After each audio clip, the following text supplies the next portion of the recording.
Welcome to today's webinar. Our topic is human-centered design, and in this webinar I'd like to give you a quick and practical introduction to human-centered design. I'm Frank Spillers, and I've been working in the field of user experience and worked with many organizations for close to 20 years. And I just want to say that if you're wondering what human-centered design is, it's really the same thing as user-centered design. So in this webinar, I'm going to focus on defining human-centered design, because we're seeing that term coming up a lot, as something that is actually ingrained in practices, methods, and techniques that you can benefit from. And so I'd like to share the experience that we've had at Experience Dynamics, working with clients across many industries, and what we've learned about user-centered design, or what's also called human-centered design. So there'll be a lot of focus on the human in this webinar, but in a practical business context. So let's go ahead and get started. Our agenda today is human-centered design, what it looks like and what it is, and I'd like to define usability and UX for you in a way that's basically the shortcut guide, the practical guide to understanding this. It's not about theory. It's not about showing you what we've done for clients in Africa or in developing countries.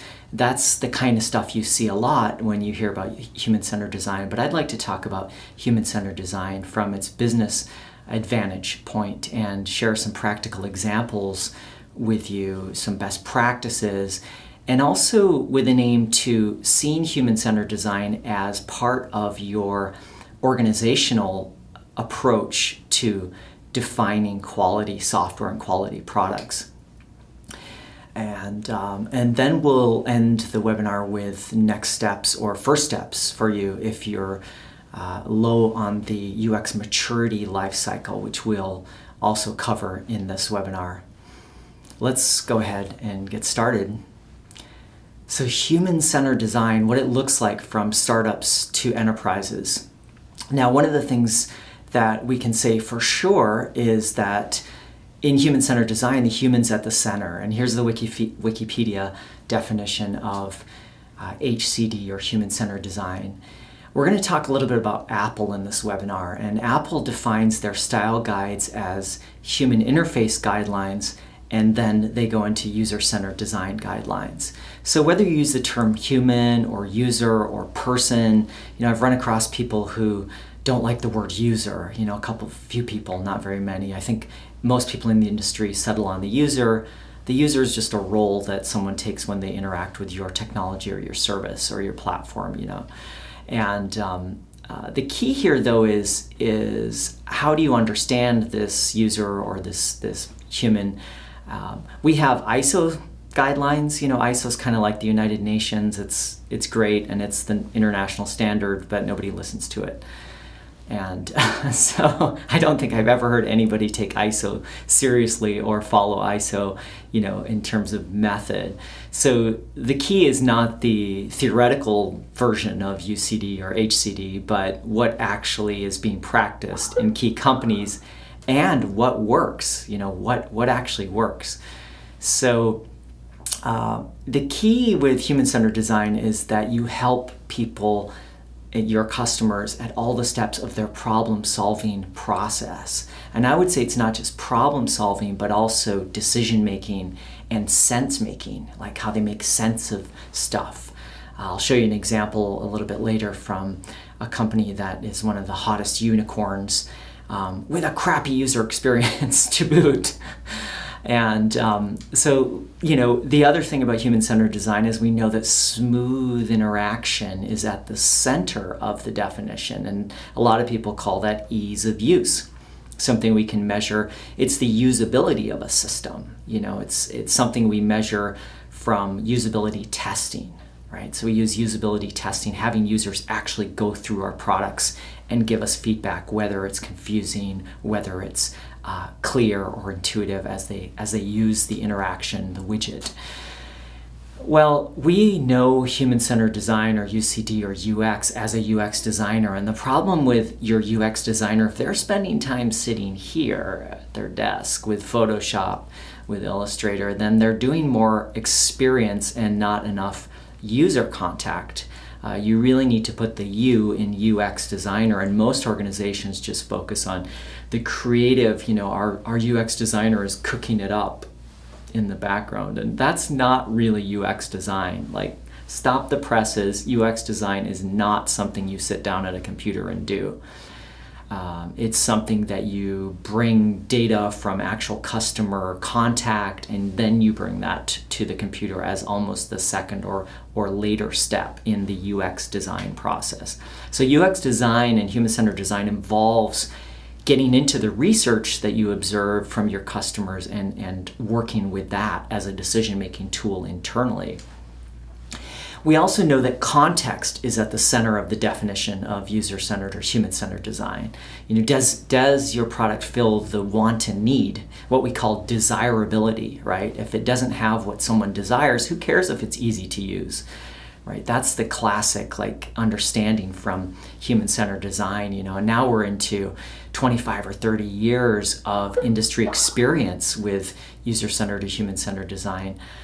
So how you find out this is through field studies, right? So this is what we've learned from over the decades, that you have to go out into the field, and that's where you make contact with the user. Now, I'd like to share some examples.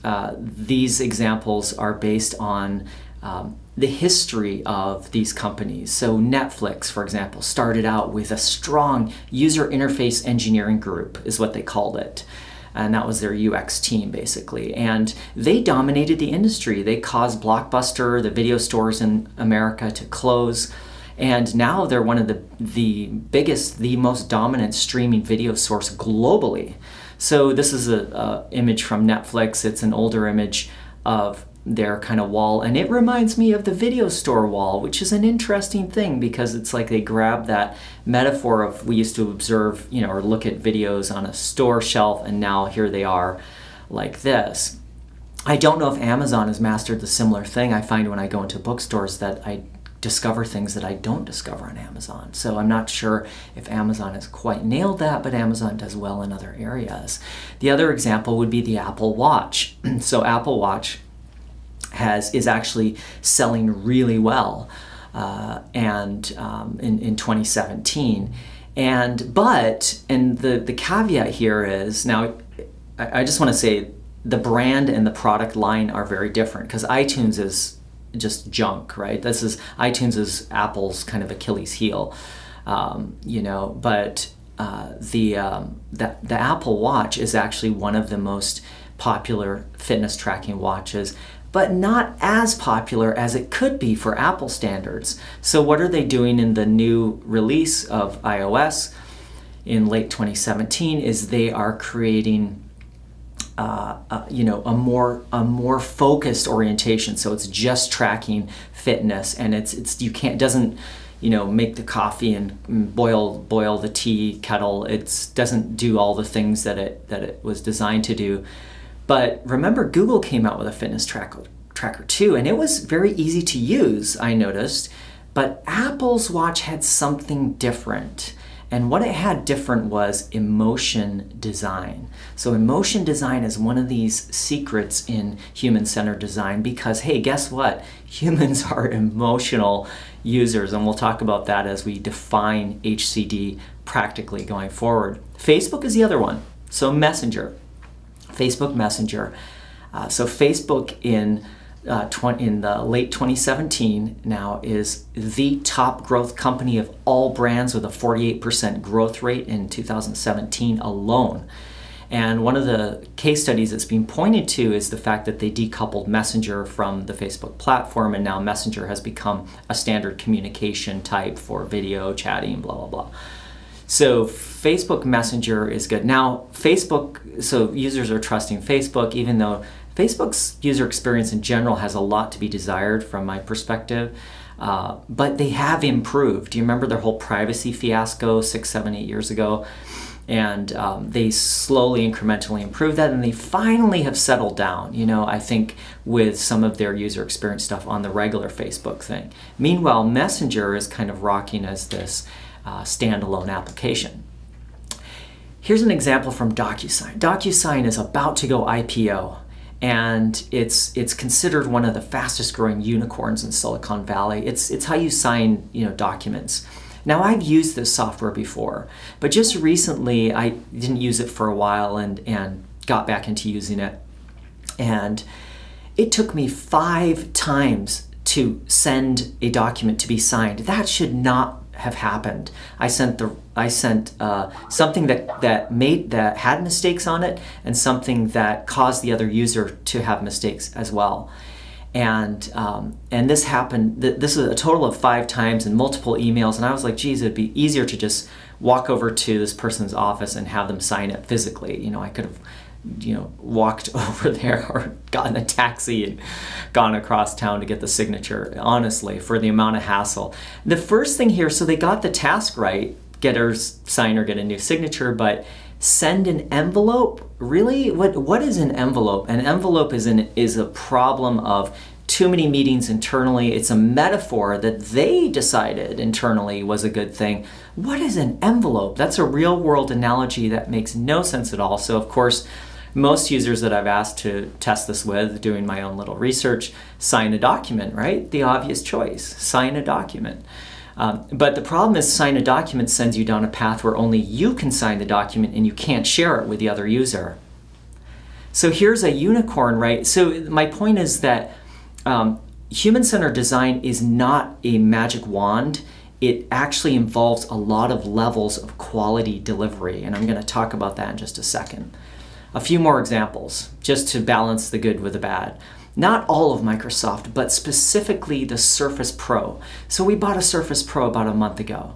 And, it's a tablet, so we're always looking for ways to take notes in field studies and user research. Now, the setup, very difficult. The Wi-Fi driver disappeared after going online and connecting to Wi-Fi, and after 10 minutes, walk away, come back to it. Support call, 4 different chat and call. This is Geek Squad, not a good experience there. With the Surface Pro, so many issues. Flashing screen, doesn't detect your context. It asks you, do you want to change to tablet mode? Because you dock the keyboard from the screen.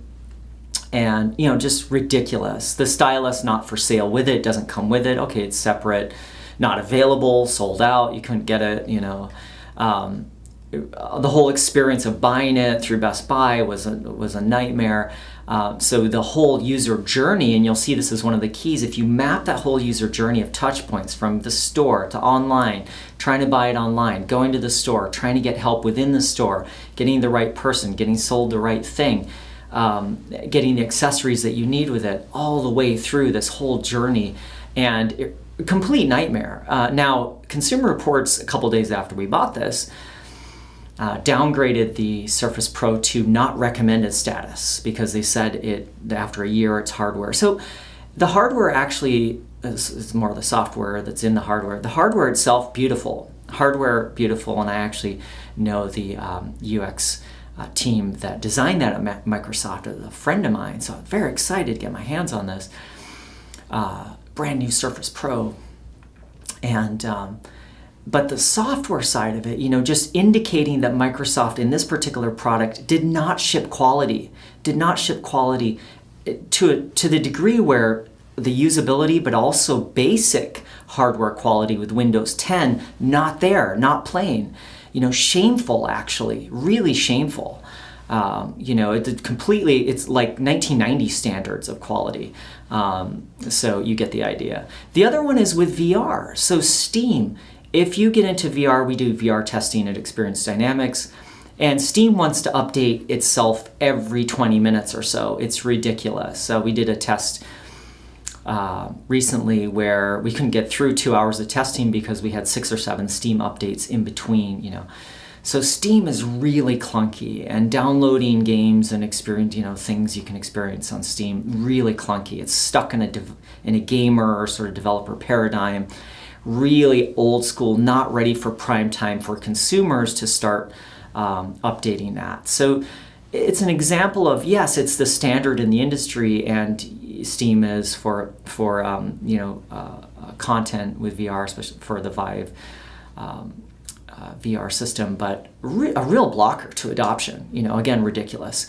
So let's get into the business benefits of human-centered design, because for me, ROI is at the core of HCD in terms of the definition.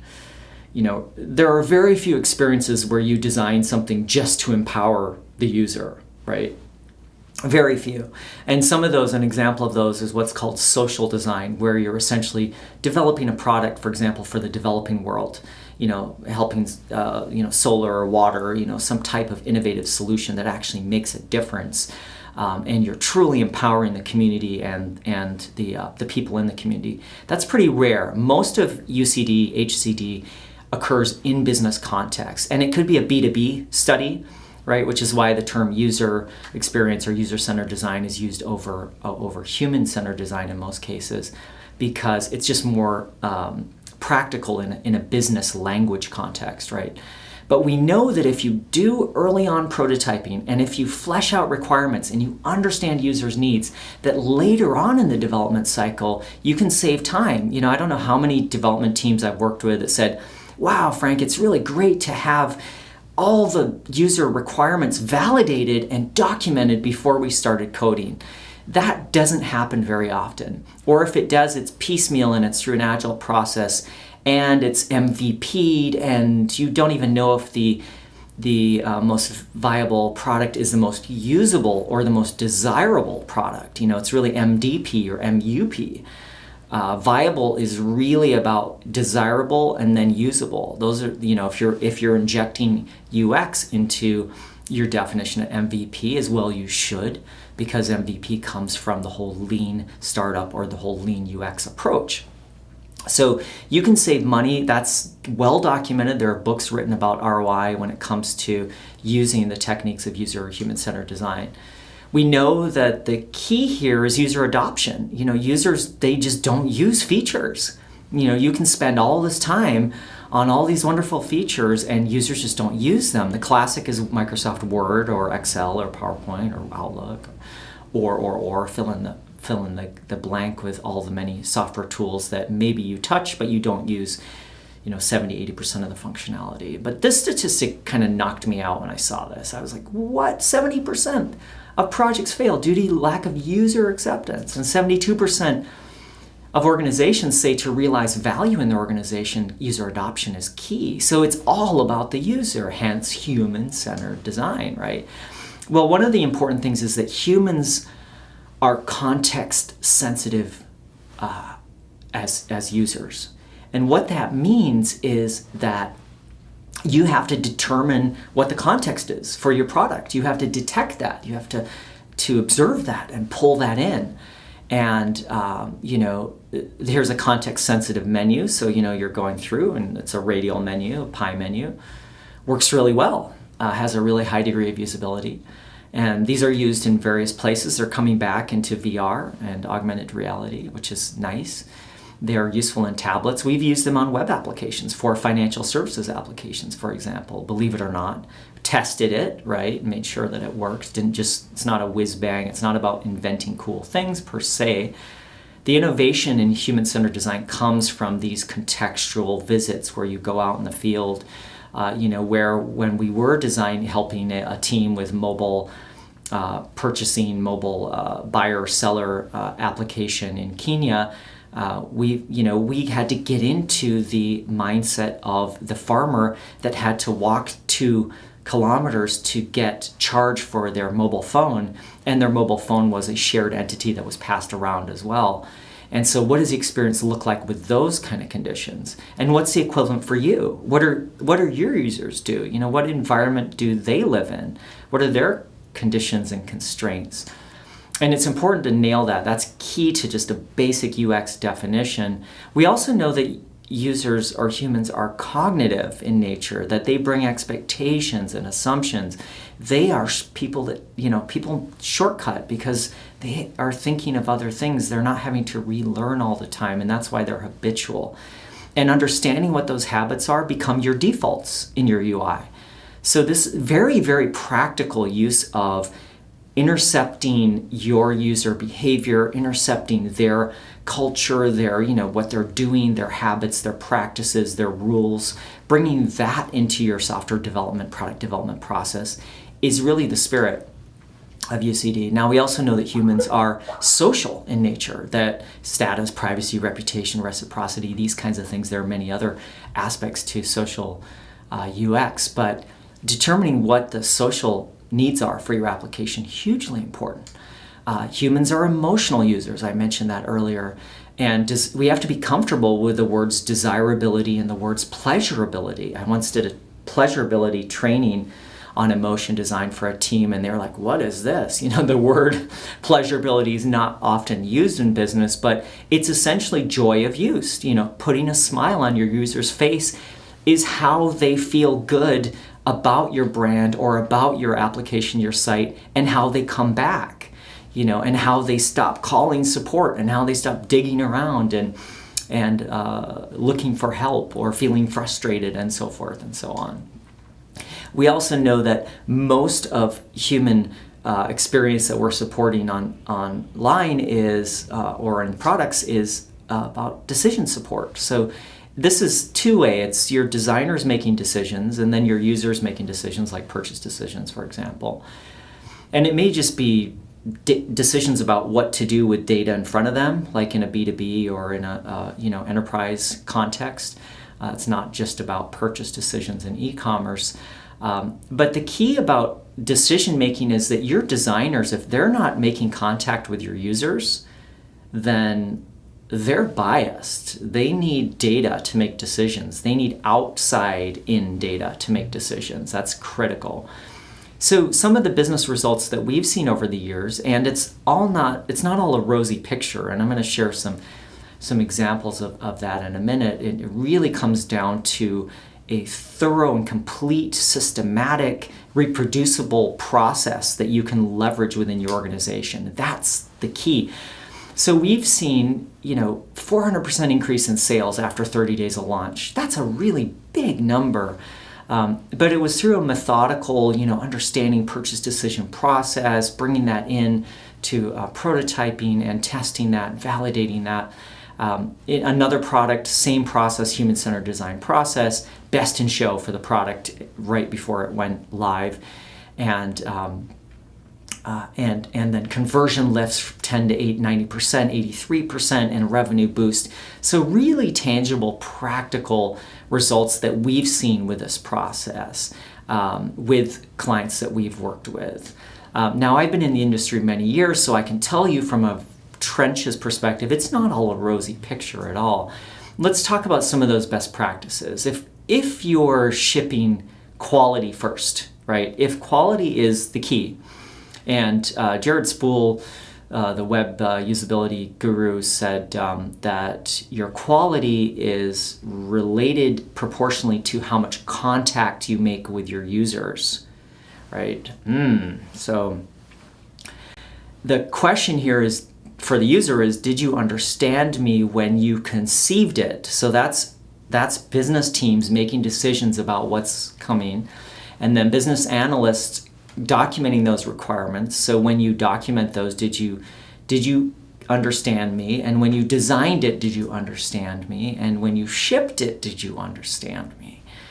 Right? And even some of those examples that I just shared, some of the bad examples, some of the good examples, you can see indications of how much care was taken across that process. But a lot can go wrong if you did field studies, and field studies are how we gather that context, critical to getting good UX, right? It's just key, it's just fundamental. But if you look at organizations, most organizations don't allow their UX people to do field studies, it's not understood as a technique. Why would you go hang out with your users? What would you do that for? Just get back to work and focus at your desk and create a good UX in Photoshop. That's how most software development managers think, unfortunately. But if you're one of them, please stop doing that right now. Because here are some other things that could go wrong that I've noticed over the years. And as I said to you, even if you did a field study, let's say you said, we can do a field study, or we've done this before. We have an insights team, and, in large enterprises that we work with, the listening could be wrong. And when I say wrong, it could just be done poorly, lack of experience, because remember, a lot of UX people are not getting a lot of experience with field studies. I'm noticing from candidates I'm interviewing, right? For example, very common, a candidate going for a senior UX position who has done 1.5 field studies. That's not enough. I mean, come on, that's like writing one page of code and considering yourself a software web developer. But this is going on in the industry. And so you could listen wrong by way of an agenda, right? Okay, we'll talk a little bit about that in a bit. You could interpret those findings wrong, It's taken us many years. In my personal case, it's taken me many years to refine and to really systematize and understand how to translate, and rapidly in business time. You could design wrong. So you could interpret wrong, and then therefore, and agendas, and it's not like a blame thing to say, it's just that things could go wrong. And that's why you really need to manage human-centered design, or UCD, as a systematic process, as a way to really control these variables. Agendas could come in the room, senior managers could come in the room that are not involved, that weren't part of the listening. The listening could have been communicated too weakly or too low level, not powerfully enough, and the design could go off. And then when it's shipped, you could do the classic mistake of not usability testing, right? So no validation, and then you ship and it's got usability issues, not just bugs. That's a different issue. And then the other mistake that we run into a lot is no UX post dev. We do a lot of projects with companies, and we'll do that whole loop, and we'll knock out all those risks along that continuum, and then the client ships, but there's no post-test usability testing or UX work. For example, the diary study, it's a technique called a diary study, where you give a user a diary and they spend like a week, self-reporting if something comes up over time, basically. And that's a very rarely used technique in the industry. It's getting a little bit more popular, but still very rarely used. Journey maps are more common, and even journey maps are created internally instead of based on user data. So some of the things that we know for sure is that to do human-centered design well, you need to build a culture of empathy. Empathy means contact with users, that your team is going out and they're actually able to connect with users and get the download. Empathy is literally, we now know from social neuroscience, your brain cells are ready for it. The frontal part of your brain is ready to receive the other person's pain points, what we call pain points. Iteration is really important, a culture of iteration. So, testing all the time, agile testing, and then prototyping and iterating that as well. So a culture of prototyping, mocking stuff up, whiteboarding, using, there are 15, 20 different wireframing tools. So a lot of companies are adopting a prototyping culture, which is a great way to visually communicate quickly solutions. And then there's managing the UX lifecycle. So this is critical to build a practice of UX management so that you're across the lifecycle covering all those risks that we just talked about. Now, one of the questions is, what does human-centered design mean to your industry? Right, so it's different if you're in healthcare. It's going to be the patient experience. In wellness, it's even going to be differentiated from, at least in the U.S., we have a commercial healthcare system, which is all about billing and billing encounters, and everything is wrapped around billing. But in the wellness industry, if it's, for example, alternative healthcare, it's going to be different. It's going to be the patient experience, but a little more nuanced in terms of the roundedness of, the user may be different, the patient may be different. In social software, it's going to be different. Social networking, what is, for someone using LinkedIn versus Facebook, what does nurturing a lead in LinkedIn, a sales lead, versus nurturing a friend on Facebook look like, from an experience perspective? In the automotive industry, so what is the nuance? So in automotive, it's all about driver distraction and the interactions that are occurring within the vehicle and the cockpit, really defined by driver distraction, which is the real human factors, what in Europe they call ergonomics. You may have caught that in the ISO definition. So human factors are the elements that make up the experience that you're designing for. And maybe it's, disability. We worked with users across the range, children in schools. What is it specifically about gamification and the experience that makes them, excited? And that was the award-winning product we came up with, because we went in and talked to kids and talked to teachers and found out what specific elements of gamification would resonate. And B2B studies, what is it specifically that, in banking and financial services, what specific users, what support do they need if they're shopping for a loan, if they're transacting a sales trade, in institutional banking context, for example. And in disability, what is the experience? What is the quality of accessibility for your user? What is it that they need? So it's like every single industry and you can't just like paintbrush over the whole thing. It's going to be very nuanced, and to find out what the details are of your specific industry and your specific brand is critical. So getting out of the building is one of those best practices, that if you don't get out of the building and you don't do field studies, we know that your success rate will be lowered. You won't have such a good UX or good UX practice. The other thing is getting the agendas out of this stuff, getting agendas out of UX. Remove the sales agenda, remove the training agenda, the help agenda, whatever the product management agenda, whatever the agenda is. Listening and empathy needs to be pure. It needs to be 100% pure, unadulterated, if you will. And this also means that if you have a UX resource, if you're embedding them in a dev team, they're going to be more compromised because they're going to feel the empathy for the coding. Worked with companies where they put UX in QA, or they put UX in the development team, and I can really see, the data shows us as well, that the agenda can be compromised. So let's look at a life cycle view of UX, because if this is an overall process that we need to manage, how do companies like Apple benefit from this? So if you look at it as a maturity curve like this, the key to where you want to be, like the real goal here, is to get to 5, to a culture of UX. I can tell you that 6 there, the user-centered enterprise, is pretty rare. And one of the reasons why it's rare at companies like IBM or Apple and Microsoft and Google, and those companies all have aspects of user-centered enterprise, but people come and go, managers change. Change happens. A lot of organizations are poor at gathering institutional knowledge.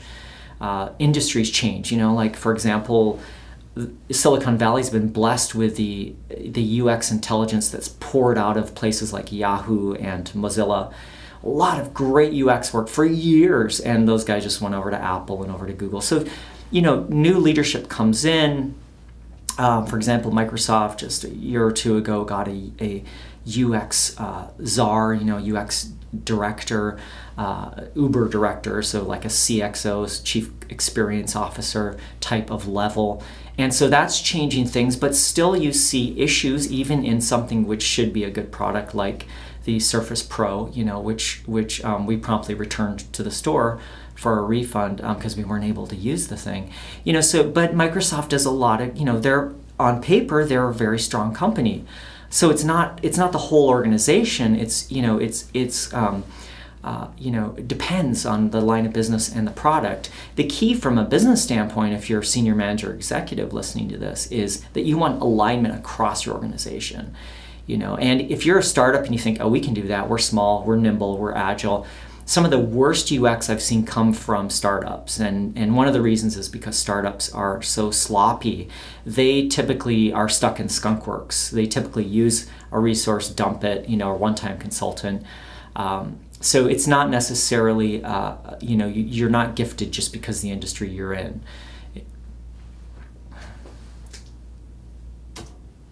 So empathy is at the heart of design, right? If you develop empathy as a cultural,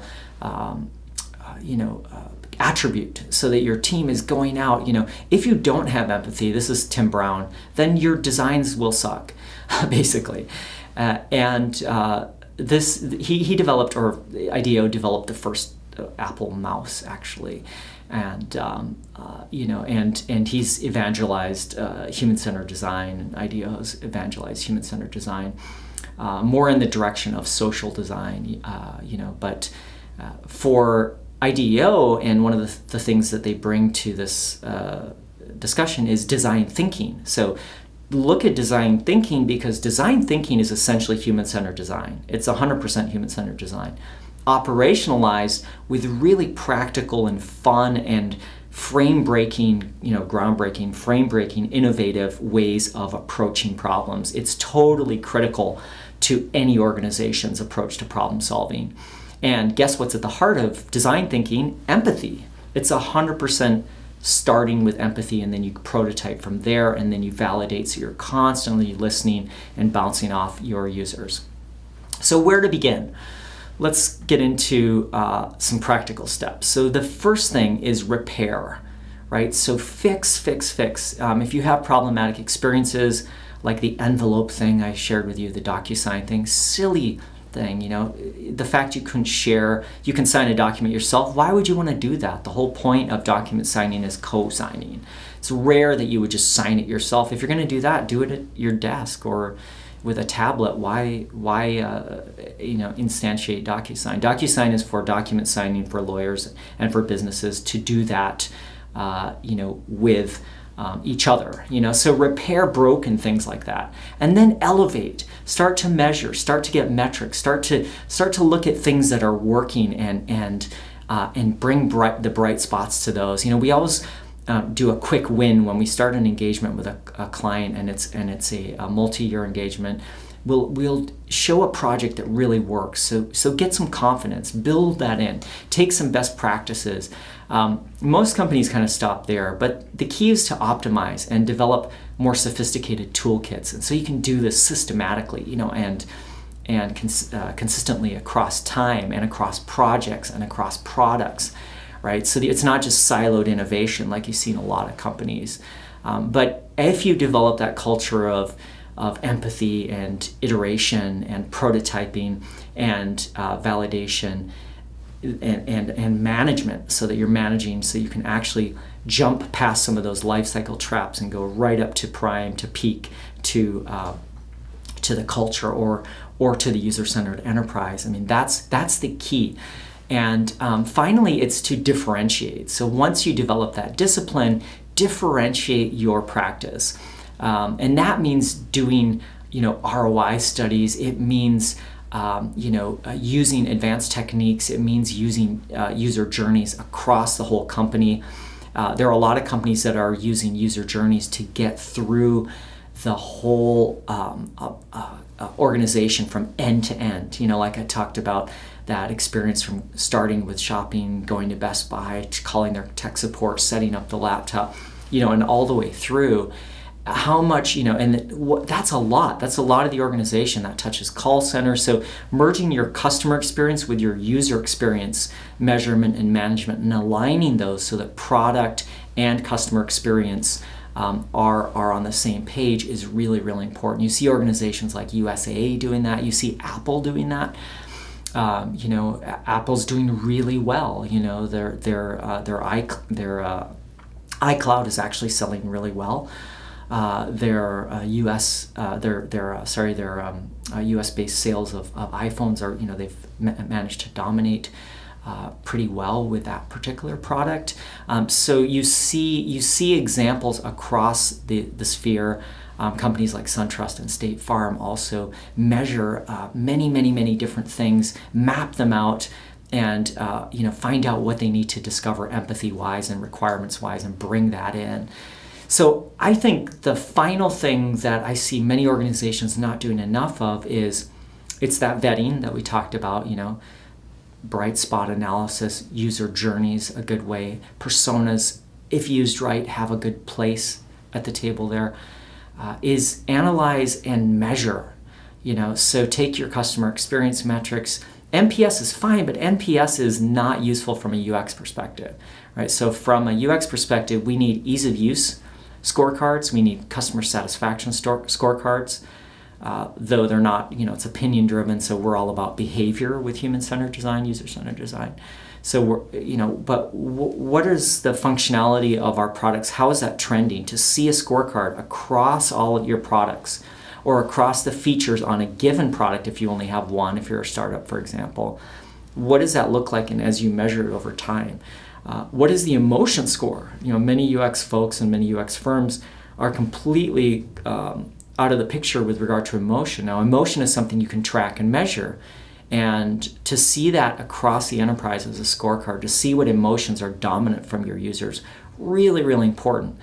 I really like the idea of walk up and see the metrics in an organization to evangelize and to get the word out, to show the rest of the organization what's actually going on. I think it's the job of evangelizing usability, UX, and user-centered or human-centered design.